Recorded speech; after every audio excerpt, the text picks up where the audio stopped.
Imagine estar no comando da tecnologia que vai, tipo, revolucionar o mundo inteiro. Ter as patentes nas mãos e escolher esconder tudo numa gaveta.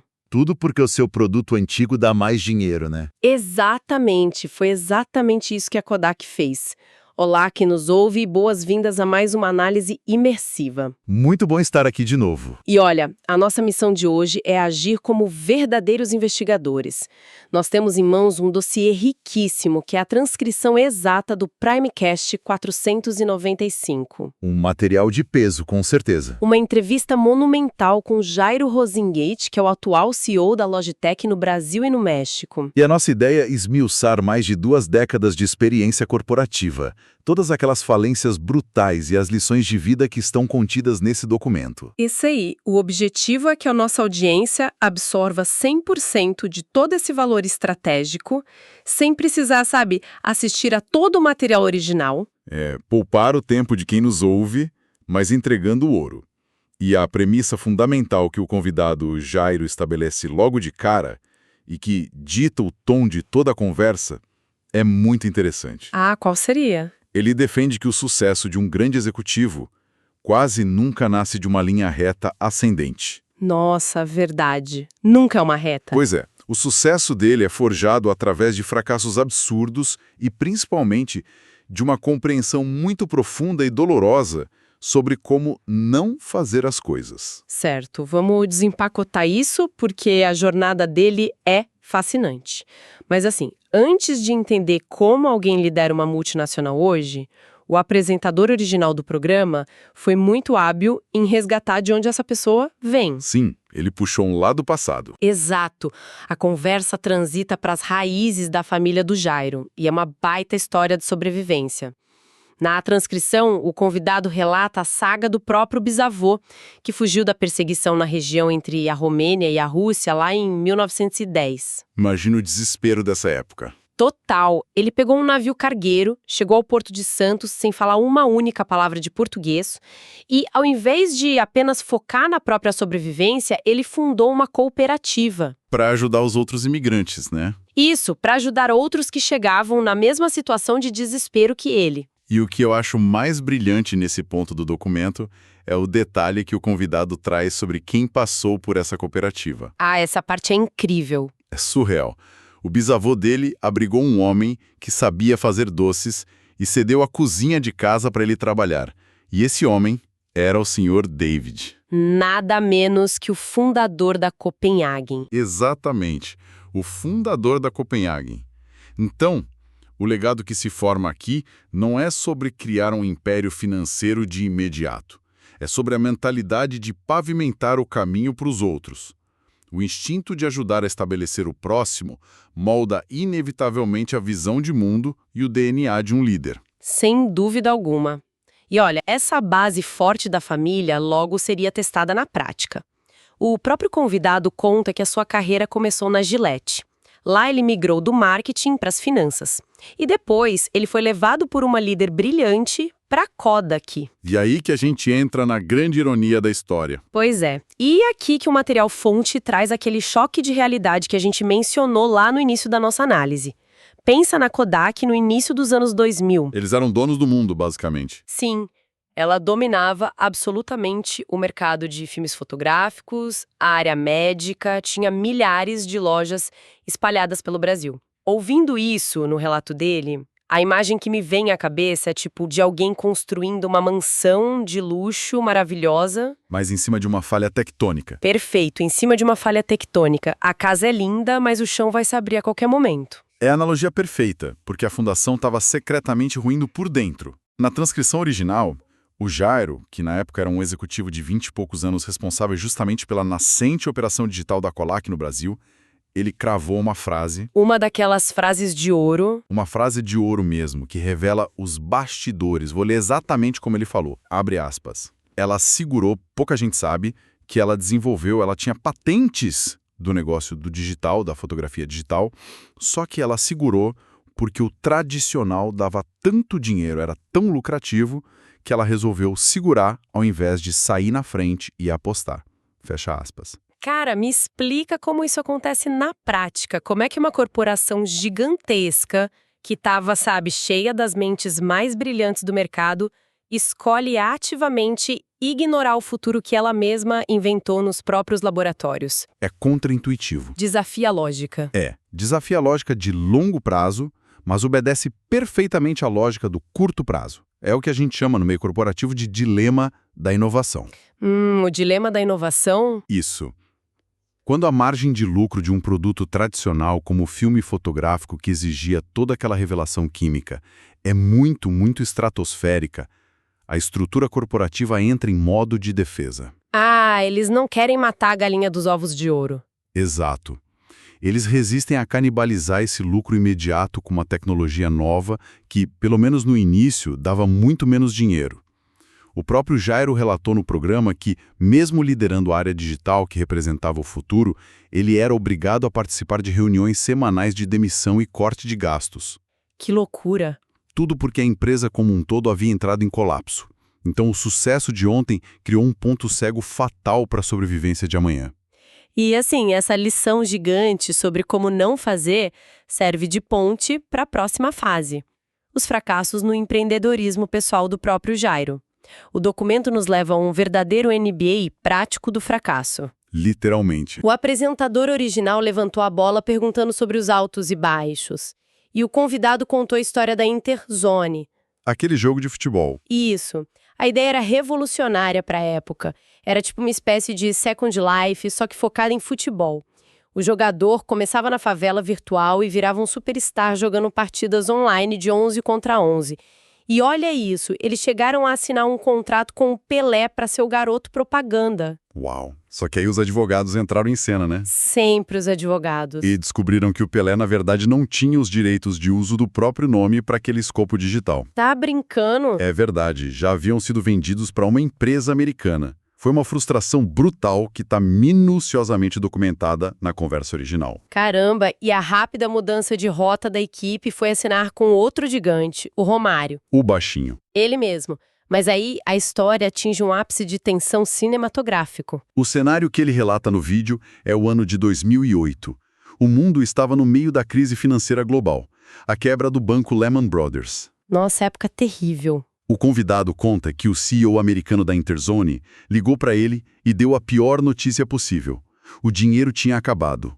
0 caixa da noite para o dia. Do nada. Do nada. E o negócio operava 100% com dinheiro de investidores e ainda estava em fase de desenvolvimento. Imagina o peso da responsabilidade para o Jairo.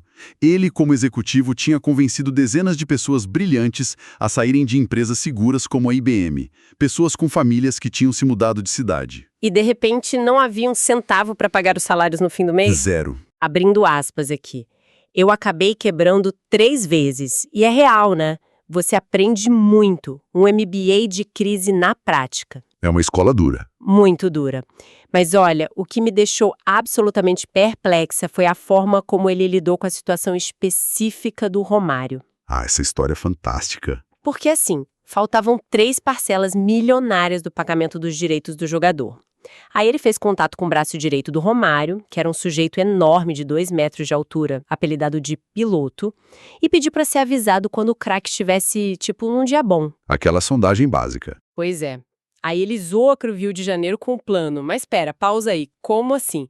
Ele foi encontrar o Romário cara a cara para dar um calote e oferece um projeto novo. Isso é receita pronta para ser enxotado da sala? Totalmente. Como ele sustentou isso psicologicamente? Fiquei muito curiosa lendo isso. O que é fascinante aqui é entender a gestão de crise sob pressão extrema. É a grande sacada. Em vez de entrar na sala apenas com o problema, o que acionaria as defesas do Romário na mesma hora, o Jairo usou a psicologia da notícia boa e da notícia ruim. Como funcionou isso? Ele sabia por conversas anteriores que o Romário reclamava muito da falta do que ele chamava de futebol arte. Então, antes da reunião, o Jairo criou a Toque de Caixa, um projeto alternativo de futebol de 7 contra 7, onde dribles, canetas e chapéus valeriam pontos computados pelo celular da audiência. E aí ele apresenta o projeto primeiro. Ele ancorou o assunto num lado positivo. Isso mesmo. E o Romário adorou. Os olhos brilharam, eles passaram horas discutindo ideias. Ele ancorou a emoção ali.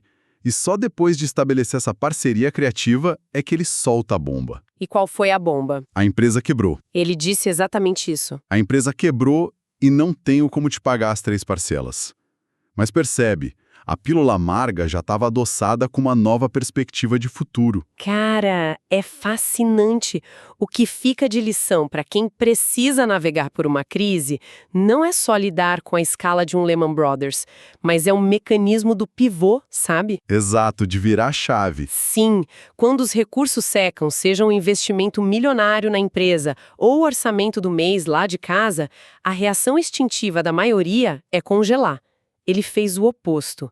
Ele inventou uma alternativa para manter o relacionamento vivo. E foi justamente essa resiliência forjada na dor de quebrar e ter que dar a cara a tapa repetidas vezes que o credenciou para o maior desafio da carreira dele. Que foi assumir a operação da Logitech no Brasil. Uma multinacional suíça de periféricos que, incrivelmente, já havia fracassado 2 vezes e saído do mercado brasileiro. O apresentador original do PrimoCast fica visivelmente impressionado no vídeo quando o convidado relata que começou essa 3ª tentativa na própria casa, literalmente do zero, estocando produtos na garagem. Na garagem. Típica história de inovação. E olha, naquela época, o mercado brasileiro estava inundado. O documento fala que havia 98 marcas de acessórios de informática nas prateleiras. 98 é muita coisa. E a grande maioria dessas 98 marcas eram os famosos white labels. E para quem está acompanhando e não está familiarizado, o white label é aquele produto genérico, sabe? Que uma fábrica na China produz aos milhares e a única coisa que a empresa local faz é carimbar a própria marca em cima. É tudo igual por dentro. Tudo igual. E competindo apenas por quem vende mais barato.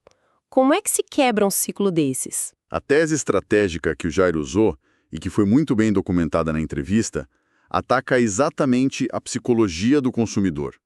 Ele decidiu reduzir drasticamente o número de marcas e opções exibidas nas vitrines das lojas parceiras. Reduzir para vender mais. Exato. A mecânica por trás disso é o que a psicologia chama de paradoxo da escolha. Quando um cliente entra numa loja e vê 50 mouses parecidos, o cérebro dele sofre uma fadiga de decisão. E aí, por puro instinto de sobrevivência mental, ele opta pelo mais barato. Faz todo sentido. A gente vai no caminho de menor resistência. Isso. Ao limpar a prateleira e deixar apenas opções de alta qualidade, a decisão na cabeça do cliente muda de qual é o mais barato para qual é o melhor para mim.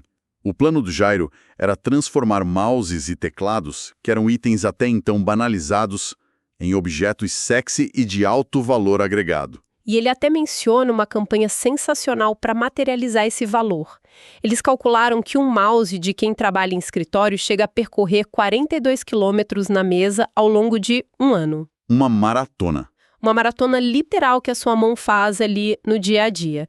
E as pessoas faziam isso usando um equipamento de plástico duro de R$10, vivendo com dor no pulso. Foi assim que ele justificou a compra de um equipamento ergonômico premium. É simplesmente genial. É uma mudança de perspectiva brilhante. Mas sabe o que realmente chamou atenção na conversa para mim? O que foi o choque cultural dele com a matriz. Eu vou ler textualmente como o Jairo descreveu a missão de explicar o nosso país para os executivos suíços e asiáticos. Ele disse, aspas, explicar lá fora como funciona a parte tributária aqui no Brasil é uma arte. Ele chama isso de manicômio tributário na entrevista, e com toda a razão do mundo. Total.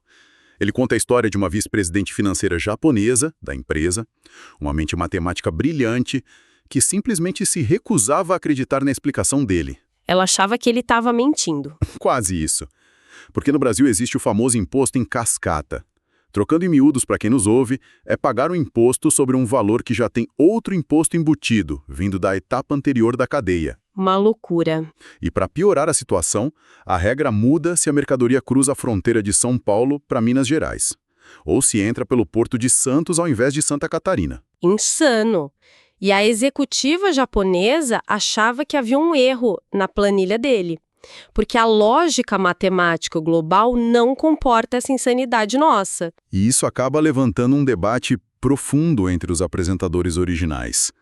Será que esse chamado custo Brasil Não acaba sendo uma peneira natural que só deixa em pé os gestores mais criativos? Eu concordo plenamente. Operar num ambiente com esse nível de complexidade age como um filtro implacável, né? Sim.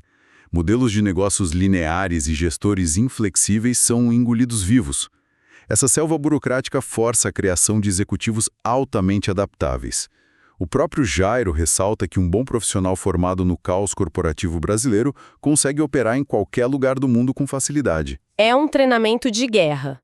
E é de toda essa bagagem espessa, de guerra mesmo, que destilam os 7 conselhos que formam a espinha dorsal dessa entrevista. Exato.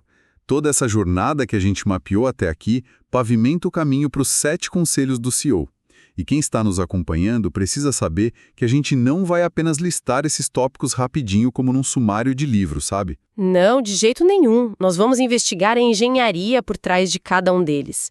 O apresentador original do podcast puxou essa pauta e começou pelo conselho número 1, que é o tempo. E o Jairo ilustra esse conselho com a história, olha, mais devastadora de toda a conversa. É bem pesada. Ele relata que aos 30 anos de idade ele estava jantando com os pais. E o pai dele, de repente, teve um ataque cardíaco fulminante e faleceu ali mesmo, na frente dele, na mesa de jantar. A vida acabou num estalar de dedos, ali na frente dele. É um choque absoluto. E ele compartilha no vídeo que esse trauma o forçou a adotar um questionamento existencial rigoroso que ele aplica todos os dias da vida dele. E qual é o questionamento? Ele se pergunta constantemente se está investindo o seu tempo ou se está gastando o seu tempo. Sabe, pode parecer uma simples brincadeira com palavras, mas a mecânica por trás muda tudo. Numa era hiperconectada que a gente vive, onde um aplicativo é desenhado por engenheiros comportamentais para reter a nossa atenção a todo custo, nós frequentemente estamos gastando horas rodando o feed do celular sem nem perceber. É o consumo passivo. Sim. Investir o tempo exige intencionalidade. É uma escolha ativa. E essa intencionalidade nos conecta diretamente ao conselho número 2, que é a comunicação. Porque investir tempo nas relações exige clareza. O apresentador original perguntou sobre ferramentas práticas e o convidado trouxe 2 exemplos vitais sobre como a comunicação depende da perspectiva. Eu lembro dessa parte. A primeira analogia foi a famosa imagem do príncipe William. Dependendo do ângulo que o fotógrafo estava posicionado na rua, parecia que o príncipe estava mostrando o dedo do meio para os jornalistas. Uma imagem horrível. Sim, gerou um escândalo. Mas quando você olha a mesma cena por outro ângulo, de frente, percebe que ele estava apenas levantando 3 dedos, anunciando e comemorando o nascimento do seu 3º filho. A verdade muda dependendo de onde você está sentado, né? Mas a aplicação caseira que ele deu desse conceito foi a minha favorita, sem dúvida. Qual? A do filho adolescente? Essa mesma. O Jairo relatou a clássica dificuldade de fazer o filho adolescente conversar depois da escola. É aquela fase terrível das respostas monossilábicas. A pessoa pergunta, como foi a escola? Ele responde, bem. Fez o quê? Nada. O bloqueio de comunicação era total. E como ele hackeou isso? Ele gamificou a conversa. Ao invés de interrogar o filho como num tribunal, ele passou a propor um jogo. O jogo de 2 verdades e uma mentira.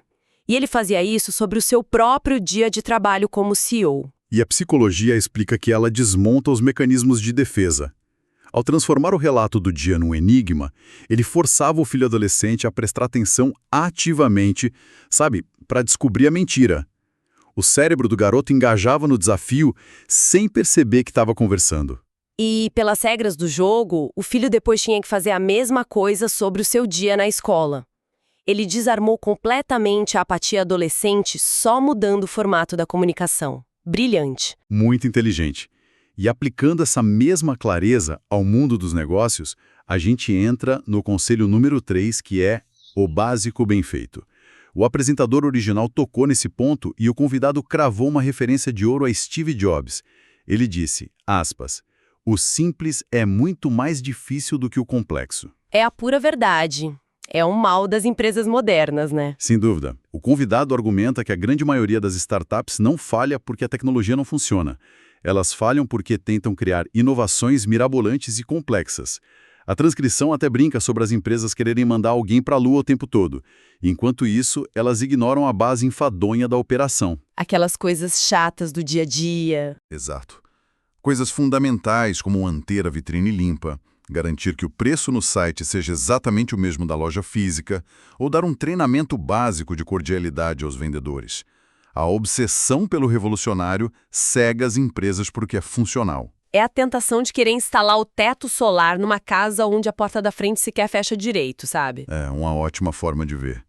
E esse erro de visão afunilada é o que o conselho número 4 tenta combater. Que é o pensamento 360 graus. Na entrevista, o Jairo compartilha uma anedota bem cômica da sua vida pessoal para ilustrar isso. Das dores no corpo, né? Isso. Ele começou a sentir uma dor aguda e travada no pescoço.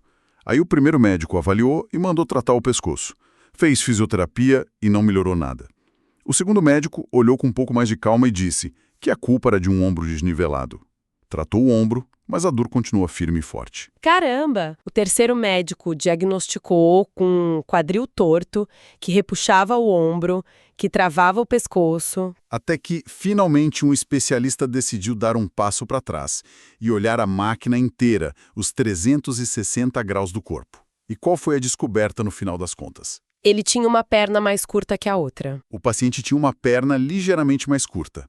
Tudo começava na fundação, lá embaixo. E traduzindo isso para estrutura corporativa, o documento denuncia a miopia dos departamentos isolados nas empresas. Imagina uma campanha de marketing genial, criada numa sala fechada. Ela gera um pico enorme de vendas. Sucesso, né? Na teoria, sim. Mas se o marketing não teve um pensamento 360, ele não avisou a logística. Aí a logística não tem caminhões suficientes para atender aquele pico. Ah, entendi. E aí atrasam as entregas. Exato. Os clientes processam a empresa pela demora e o departamento financeiro sangra, pagando multas. É o efeito dominó.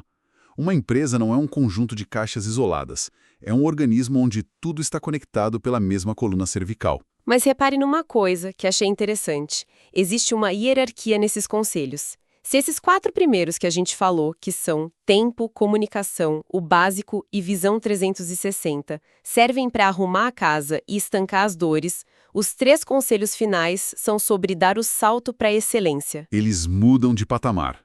E isso começa com o conselho número 5, surpreender. O Jairo defende que, uma vez que a porta da loja já abre direito e o básico está ali garantido, é sua obrigação moral e corporativa gerar um valor inesperado. Ele relata no vídeo a criação do prêmio Surpreender lá dentro da Logitech. E o mecanismo desse prêmio é muito interessante por ser voluntário e acontecer a cada trimestre. Os funcionários precisam apresentar algo extraordinário que executaram muito além da descrição de suas funções básicas no dia a dia. Mas olha que curioso, o grande impacto relatado ali não foi o financeiro. Não. Qual foi? A transcrição traz a história de um funcionário que venceu a premiação, a empresa, conhecendo o perfil dele, preparou uma surpresa focada não nele, mas na esposa desse funcionário. E o próprio colaborador revelou ao CEO depois que aquela atitude da empresa mudou o clima dentro de casa e acabou literalmente salvando o seu casamento, que atravessava uma crise profunda. Uau! Isso é muito poderoso. A lição aqui é que o hábito de surpreender ativamente é a única vacina contra a apatia, né? Tanto na retenção de talentos profissionais quanto nos relacionamentos pessoais. Com certeza. Porém, há um grande mas aqui. Você não consegue surpreender seus clientes de forma consistente, nem salvar o seu casamento, se for o caso, se a sua rotina é dominada pelo caos diário. Sem base, não tem como. É isso que fundamenta o conselho número 6, a disciplina. O apresentador original do podcast mergulhou bem fundo no peso da rotina e o Jairo citou uma inspiração gigante para ele, que é o Samuel Bortolin. O Samuel é um atleta com paralisia cerebral severa que conseguiu a façanha de completar um triatlon. Impressionante. Demais. E o insight revelador que surge nessa parte do vídeo é sobre o verdadeiro propósito da disciplina. Para o Samuel, treinar todo dia não era apenas sobre cruzar a linha de chegada de uma prova, sabe? Era literalmente sobre não perder as funções corporais. Ele lutava contra o próprio corpo. Se ele parasse, regredia. Sem a repetição maçante, os músculos atrofiam e a habilidade de andar desaparece para ele. E no mundo executivo, a atrofia acontece exatamente da mesma forma. O documento detalha como Jairo aplica essa disciplina de forma inflexível. Ele diz que, independentemente do que aconteça no mundo lá fora, as segundas-feiras são blindadas para o alinhamento da liderança. Ele não abre mão. Não abre. E ao longo das semanas, conversas individuais de calibragem com a equipe são inegociáveis. É essa rotina chata, repetitiva e diária que sustenta a capacidade da empresa de inovar lá na frente. Sem essa espinha dorsal rígida, qualquer tentativa de inovação desmorona sobre o próprio peso. O que prepara o terreno perfeito para o pilar final da entrevista. O conselho número 7. Ação e reação. A transcrição original traz um momento de muita reflexão nessa hora. A da história do rabino. Essa mesma. O convidado conta uma parábola judaica que ouviu de um rabino durante o enterro de um amigo. Na história, um homem falece e chega aos portões do céu. Lá, um anjo entrega a ele 2 tablets, um registrando todos os seus erros na vida e o outro com todas as suas boas ações. E o que ele vê? Ao olhar o tablet das coisas boas, o homem vê listada a construção de uma enorme escola no Panamá. Ele prontamente avisa o anjo que é um erro de sistema, porque ele nunca na vida dele colocou os pés no Panamá. E o anjo responde o quê? A resposta do anjo é onde reside o poder dessa parábola. O anjo explica que aquele homem, muitas décadas antes, havia sido um professor muito dedicado. A inspiração, o tempo investido e os conselhos que ele deu a um jovem aluno foram tão transformadores que aquele menino cresceu, enriqueceu, mudou-se para o Panamá e, anos depois, construiu a escola. O mérito, numa longa cadeia de causa e efeito, pertencia à semente que o professor havia plantado muito tempo atrás. Sem jamais saber qual seria o resultado. Exato. É a mais pura essência da liderança focada em deixar um legado. É linda na teoria, sabe? Mas me tira uma dúvida prática que me veio aqui acompanhando a transcrição. Como é que um líder de uma multinacional, cobrado por números o tempo todo, concilia isso? É o grande desafio. Sim. Como equilibrar a pressão brutal e o estresse de entregar a meta financeira do fechamento, do trimestre, tipo agora, nesta sexta-feira, com o plantio filosófico de uma semente que só vai virar árvore daqui a 10 anos? Porque, convenhamos, se ele não bater a meta de sexta, ele é demitido na semana que vem e não vai estar lá para ver a árvore crescer. Você tocou no ponto. Essa é a grande tensão da gestão moderna. E a resposta que o material-fonte traz para isso é a teoria da semente e da árvore. O Jairo explica que o líder precisa compartimentar as coisas. Dividir o foco. Isso. Você tem que dedicar a maior parte da sua força para colher as frutas da árvore que já está madura hoje. Porque é o suco dessa fruta que paga a conta de luz e os salários do mês. Porém, uma fração rígida do seu tempo, e aí voltamos ao tópico da disciplina, mesmo no meio do incêndio do trimestre, precisa ser focada em enterrar novas sementes no escuro. É um exercício de fé, quase. Você sabe que a maioria dessas sementes não vai brotar, mas as poucas que resistirem serão a floresta que vai salvar a empresa na próxima década, quando a árvore atual inevitavelmente morrer de velha. Então, amarrando toda essa jornada de sucessos, quebras e reflexões corporativas, o apresentador original tocou num ponto que eu achei muito, muito provocativo. A questão da longevidade. Sim, 15 anos. Isso. O Jairo está há 15 anos sentado na mesma cadeira de CEO. No mundo onde executivos trocam de empresa a cada 2 anos, a cada 1 ano às vezes, isso é uma anomalia estatística. E na conversa de encerramento do podcast, para explicar essa sobrevivência toda, ele evoca o autor Walter Longo e solta essa frase de ouro definitiva. Deixa eu adivinhar. A do analfabeto do futuro. Essa mesma. Vou ler com as palavras dele. Aspas. O analfabeto do futuro não vai ser aquele que não sabe ler ou escrever, mas aquele que aprende, desaprende e reaprende. É uma síntese poderosa. Eles debatem exaustivamente nessa parte como a aceleração do mundo, que agora é impulsionada loucamente pela inteligência artificial, torna qualquer conhecimento técnico obsoleto em questão de meses. A capacidade premiada já não é acumular diplomas do passado. É ter a plasticidade mental para destruir as suas próprias convicções antigas e reaprender as regras de um jogo que acabou de mudar. E o exercício mental prático que ele usa para forçar essa desconstrução é algo que, olha, todo mundo deveria testar em casa. O da demissão. Achei fantástico. Muito bom, né? Ele conta que, tradicionalmente, no final do ano, ele realiza um ritual silencioso. Ele senta sozinho e mentalmente assina a própria carta de demissão do cargo de CEO. Ele se expulsa da empresa. Ele zera o jogo na própria cabeça. E depois, ele olha para os resultados do ano sob a perspectiva de um novo gestor, um cara recém-contratado. E ele pensa onde o cara anterior errou, onde ele foi covarde nas decisões, o que ele ignorou porque estava confortável demais na cadeira.